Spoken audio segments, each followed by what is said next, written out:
आजकल लोगों की जीवन शैली तेजी से बदल रही है। इसके साथ ही इंसान का व्यवहार, काम करने का तरीका, आहार जैसे कई चीजें बदल रही है। बदलते समय के साथ कुछ लोग अत्यधिक मांसाहार कर रहे हैं। कई लोग ऐसे हैं जिन्हें मांसाहार के बिना भोजन नहीं होता। इंसान हो या जानवर, हर कोई अपनी पसंद के अनुसार भोजन करता है। कुछ जानवर केवल मांस खाते हैं तो कुछ केवल घास खाकर अपना जीवन व्यतीत करते हैं। मनुष्य ही एक ऐसा प्राणी है जो शाकाहारी और मांसाहारी दोनों प्रकार के आहार ग्रहण करता है। लेकिन क्या मांसाहार करना उचित है? आज हम जानेंगे धर्मग्रंथों में इसके बारे में क्या कहा गया है और भगवान श्री कृष्ण मांसाहार के बारे में क्या कहते हैं। धर्मग्रंथों में मांसाहार को तामसिक भोजन कहा गया है। मांसाहार करने से बुद्धि भ्रष्ट हो जाती है, ऐसा माना जाता है। धार्मिक दृष्टिकोण से आजकल अज्ञान के कारण लोग मांसाहार करते हैं। आजकल लोग शाकाहारी लोगों को घास खाने वाला मानते हैं, लेकिन श्री कृष्ण का कहना है कि मांसाहार कभी भी उचित नहीं हो सकता। आइए जानते हैं कि श्री कृष्ण इसके बारे में क्या कहते हैं। मांस खाना उचित है या नहीं, इसे भगवान श्री कृष्ण की कथा से समझा जा सकता है। एक दिन भगवान श्री कृष्ण यमुना जी के किनारे बैठकर बांसुरी बजा रहे थे। उसी समय एक हिरण दौड़ते हुए आया और श्री कृष्ण के पीछे छिप गया। हिरण को डरते देख श्री कृष्ण ने उससे पूछा, तुम क्यों डर रहे हो? तभी वहाँ एक शिकारी भी आ गया। शिकारी ने श्री कृष्ण से कहा, यह हिरण मेरा शिकार है, मुझे इसे दे दो। तब श्री कृष्ण ने कहा, यह हिरण तुम्हारा कैसा हो सकता है?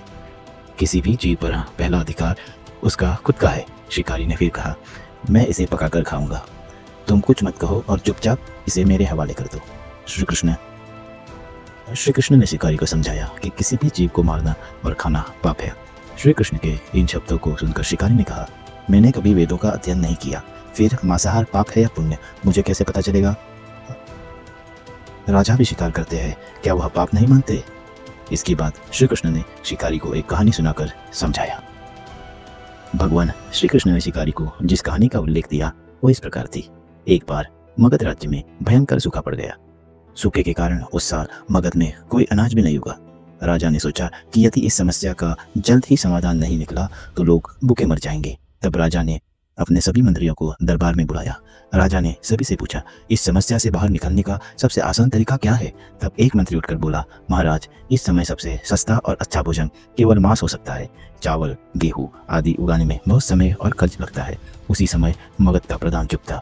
राजा ने पूछा तो उसने कहा, महाराज, मुझे लगता है कि मांस सस्ता और अच्छा भोजन नहीं है। मैं इस विषय पर अपना विचार कल प्रस्तुत करता हूँ, मुझे आज समय चाहिए। राजा ने प्रधान की बात मान ली और अगले दिन आने को कहा।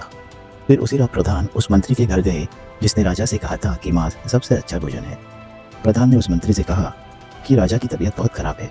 चिकित्सक ने कहा है कि अगर किसी शक्तिशाली व्यक्ति का तो महाराज जल्दी ठीक हो सकते हैं।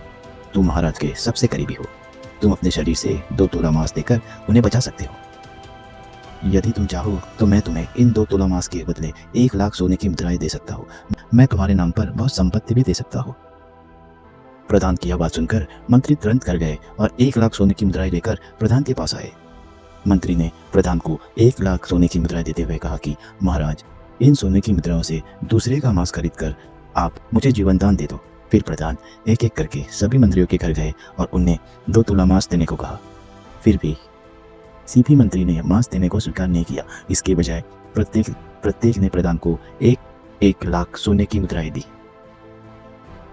अगले दिन सभी मंत्री समय से पहले राज्यसभा में उपस्थित हुए। सभी को यह जानने की उत्सुकता थी कि राजा की तबीयत ठीक है या नहीं। कुछ समय बाद राजा आए और सिंहासन पर बैठ गए। राजा को स्वस्थ देख सभी मंत्री हैरान हो गए। इसके बाद प्रधान ने राजा के सामने 1 करोड़ सोने की मुद्राएं रख दी। राजा ने प्रधान से पूछा, इतना पैसा कहाँ से आया? तब प्रधान ने कहा, महाराज, 2 तोला मांस के बदले मैंने यह सारी धनराशि जमा की। सभी मंत्रियों ने अपने प्राण बचाने के लिए यह कीमत चुकाई। अब आप ही बताइए, मांस सस्ता है या महंगा? प्रधान का यह कहना राजा ने समझ लिया। फिर मगध के राजा ने लोगों से मेहनत करने की गुजारिश की। कुछ दिन बाद लोगों की मेहनत से मगध की खेतियाँ फलफलाने लगी और अन्न संकट भी समाप्त हो गया।